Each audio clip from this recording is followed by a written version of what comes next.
नमस्कार, आप देख रहे हैं धनुष लुक। मेरा नाम अभिषेक श्रीवास्तव है। बीएसएससी 2014 इंटर स्तरीय बहाली जो होने वाली थी, अब फाइनली अब काउंसलिंग हो रहा है। 2014 के बाद आज 2021 में काउंसलिंग हो रहा है, जब 2021 खत्म हो रहा है। लेकिन इसमें भी कई सारी व्यवधान उत्पन्न हो रहे हैं जो कि अभ्यर्थियों के सामने बड़ा चैलेंज है।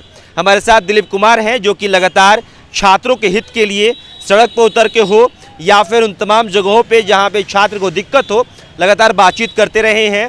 कई बार जेल भी जा चुके हैं। फिलहाल परसों यानी कि 13 दिसंबर को इन लोगों ने प्रोटेस्ट किया था और उस समय भी दिलीप कुमार को पुलिस ने वहाँ से अरेस्ट कर लिया था। बातचीत करेंगे, जानने की कोशिश करेंगे। दिलीप, क्या दिक्कत आ रही? काउंसलिंग आज से शुरू हुई है, क्या दिक्कत आ रही है? देखिए, दिक्कत यह है कि बीएसएससी प्रथम इंटर स्तरीय बहाली का जो विज्ञापन आया था 2014 में, तो उस विज्ञापन में ये स्पष्ट रूप से लिखा हुआ है कि पीटी का फॉर्म भरते समय आपको जाति प्रमाण पत्र, नॉन क्रीमी लेयर सर्टिफिकेट, उसके बाद टाइपिंग, कंप्यूटर दक्षता, इस सब का प्रमाण पत्र की आवश्यकता नहीं है, काउंसलिंग के समय आपको उपलब्ध कराना होगा। और इसके साथ ही एक और विज्ञापन आया था अलग से, द्वितीय स्नातक स्तरीय सचिवालय सहायक की वैकेंसी, तो उसमें भी यही चीज़ लिखा हुआ था। और वो बहाली 2018 में पूरा हो चुका है और उसमें जाति प्रमाण पत्र, नॉन क्रीम लेयर 2014 का अनिवार्य नहीं था। जो 17 का दिए, 18 का भी दिए, उनका भी ज्वाइनिंग हो चुका है। वो लोग जॉब भी करें 18 से ही। और इसमें भी सेम चीज़ लिखा हुआ है। तो प्रथम इंटर स्तरीय बहाली में ये कहा जा रहा है कि 2014 या उससे पहले का आपको बना हुआ सर्टिफिकेट चाहिए, यानी फॉर्म भरने की जो अंतिम तिथि थी उससे पहले का बना हुआ कास्ट सर्टिफिकेट और नॉन क्रिमिनल चाहिए। तो ये सौतेला व्यवहार क्यों? ये दो तरह की बातें क्यों? इसी मांग को लेकर 13 दिसंबर को आप लोगों ने प्रोटेस्ट किया और रात को आप लोगों को उठा के आपको जेल लेके गए ये लोग। फिर उसको बिना माने काउंसलिंग कैसे शुरू हो गई? काउंसलिंग शुरू आज से हुई है और उसमें भी ये दिक्कत आ रही है कि जो लोग बाहर आए हैं काउंसलिंग करवा के, उन लोगों का कहना है कि जिनके पास 14 का या उससे पहले का नहीं है, जिनका बाद वाले का है डॉक्यूमेंट्स, तो उन पे रेड कलम चलाया जा रहा है और कुछ रिमार्क्स कर दिया जा रहा है कि न्यू है इनका ये कास्ट सर्टिफिकेट और ये नॉन क्रीमी लेयर। तो कहीं ना कहीं ये दो तरह की बात हो रही है कि जिनका 14 का है या उससे पहले का है उनको ओके कर दिया जाता है, और जिनका 14 के बाद का है माने न्यू है तो उनके साथ रेड कलम लगाया जाता है, यानी कि बीएसएससी उस पर निर्णय लेगी कि क्या करना है। तो ये कहीं ना कहीं विद्यार्थियों को गुमराह किया गया है।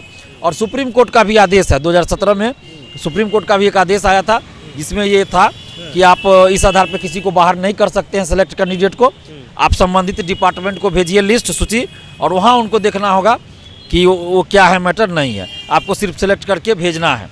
तो ये सुप्रीम कोर्ट का भी आदेश था और खुद बीएसएससी ने खुद ऐसा किया है। द्वितीय स्नातक स्तरीय में जब वहाँ उसने सेलेक्ट किया था, वहाँ उन्होंने एक्सेप्ट किया 17-18 वाला caste certificate, non creamy layer. तो फिर प्रथम इंटर स्तरीय बहाली में सेलेक्ट करने में क्या दिक्कत है, एक्सेप्ट करने में क्या दिक्कत है?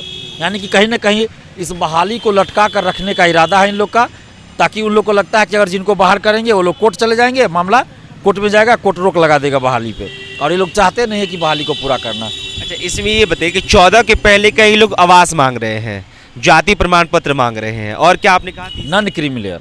नॉन क्रीमी लेयर जिसमें कि कंप्यूटर दक्षता, टाइपिंग, जबकि इस सब का जिक्र नहीं था उस समय। अच्छा, कंप्यूटर दक्षता, टाइपिंग के बारे में सिर्फ इन्फॉर्मेशन मांगा गया था कि इसके बारे में आपको नॉलेज है या नहीं, यस या नो।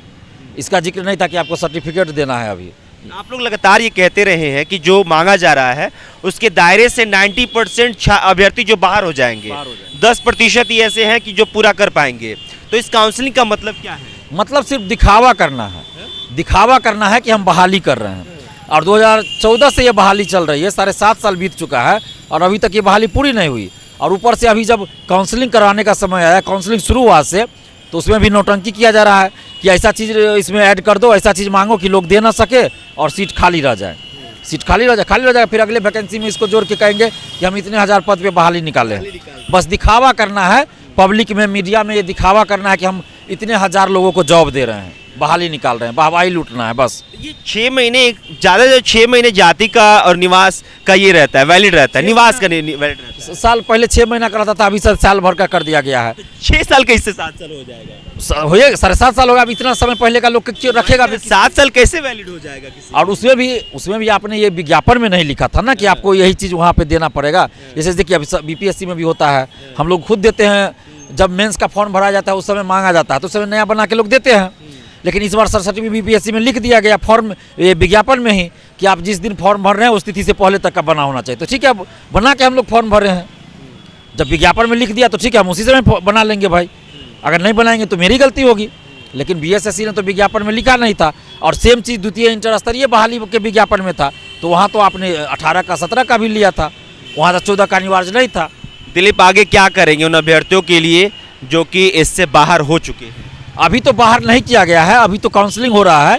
ये तो पता चलेगा जब फाइनल मेरिट लिस्ट आएगा, उसमें पता चलेगा कि बाहर किया गया है या नहीं। लेकिन अगर ऐसा होता कि बाहर किया जाता है तो पूरे बिहार में बवाल हो जाएगा, तांडव होगा, तांडव। ये इतना बड़ा अन्याय सहने वाली बात नहीं है, क्योंकि मिली हुई नौकरी आप किसी से छीनिएगा तो इससे बड़ा अन्याय क्या हो सकता है। ये तो अंग्रेजों की क्रूरता से भी ज़्यादा भयानक हो जाएगा, ये तालिबानी हुकूमत से भी ज़्यादा ही खतरनाक हो जाएगा। तो इस चीज़ को बर्दाश्त नहीं किया जाएगा। और ये नीतीश सरकार को जितना जुल्म मेरे ऊपर ढालना है जुल्म डाले, लेकिन मेरे मजबूत इरादे को ये नहीं डिगा नहीं सकते हैं। हम अटल हैं, अडिग हैं, हमारे इरादे को ये कमज़ोर नहीं कर सकते हैं। अन्याय के खिलाफ हम लड़ते रहेंगे। जिस तरह से मुझे घसीट कर गिरफ्तार किया गया, आप लोगों ने भी देखा होगा, तो वो अमानवीय व्यवहार मेरे साथ किया गया। और 2-3 छात्रों को भी जो बाल खींच के पटक के मारा गया सिटी मजिस्ट्रेट के द्वारा, अमानवीय व्यवहार किया गया, तो ये बहुत ही निंदनीय है। और हम लोग इससे घबराने वाले नहीं हैं, और ना ही इससे झुकने वाले हैं, ना ही रुकने वाले हैं, ना डरने वाले हैं। इन लोगों को करारा जवाब हम लोग देंगे। चलिए, फिलहाल 2014 में जो इंटर स्तरीय बीएसएससी अभ्यर्थी थे वो 7 सालों से इस बात का इंतजार कर रहे थे कि काउंसलिंग कब होगा। अब जब काउंसलिंग की शुरुआत की गई है तो अब इस बात का इंतजार है कि जब काउंसलिंग पूरा हो जाएगा तब हमें बाहर किया जाएगा कि क्यों नहीं किया जाएगा, क्योंकि कई ऐसे दस्तावेज हैं जो मांगे गए हैं, जो कहीं ना कहीं छात्र या अभ्यर्थी लगातार ये कह रहे हैं कि हम पूरा नहीं कर पाएंगे। लेकिन उसके बावजूद काउंसलिंग की प्रक्रिया शुरू कर दी गई है और उन मानक दंडों को, तमाम चीज़ों को बरकरार रखा गया है। अब देखना होगा कि जब काउंसलिंग पूरा हो जाएगा, जब मेरिट लिस्ट जारी होगा, उस वक्त क्या कुछ निकल के आता है। फिलहाल दिलीप कुमार काउंसलिंग सेंटर से आ रहे हैं, तो हमने सोचा कि उनसे बातचीत कर लें। जानने की कोशिश कर रहे थे कि आखिरकार वहाँ छात्रों के सामने, यानी कि अभ्यर्थियों के सामने कौन कौन से चैलेंजेस हैं। फिलहाल जो भी अपडेट होगा हम आप तक लेकर पहुंचेंगे। लेकिन फिलहाल जो बीएसएससी आयोग की मनमानी है वो फिलहाल बरकरार है। लेकिन मेरिट लिस्ट आने तक इंतज़ार तमाम अभ्यर्थी करेंगे कि आखिरकार उस मनमानी का खामियाजा इन अभ्यर्थियों को भुगतना पड़ेगा या फिर जो आयोग है कुछ बदलाव सामने लेकर आएगी। फिलहाल जो भी होगा हम आपके सामने लेकर पहुँचेंगे। इस बातचीत में इतना ही। आप कुछ भी कहना चाहते हैं कमेंट बॉक्स में कह सकते हैं।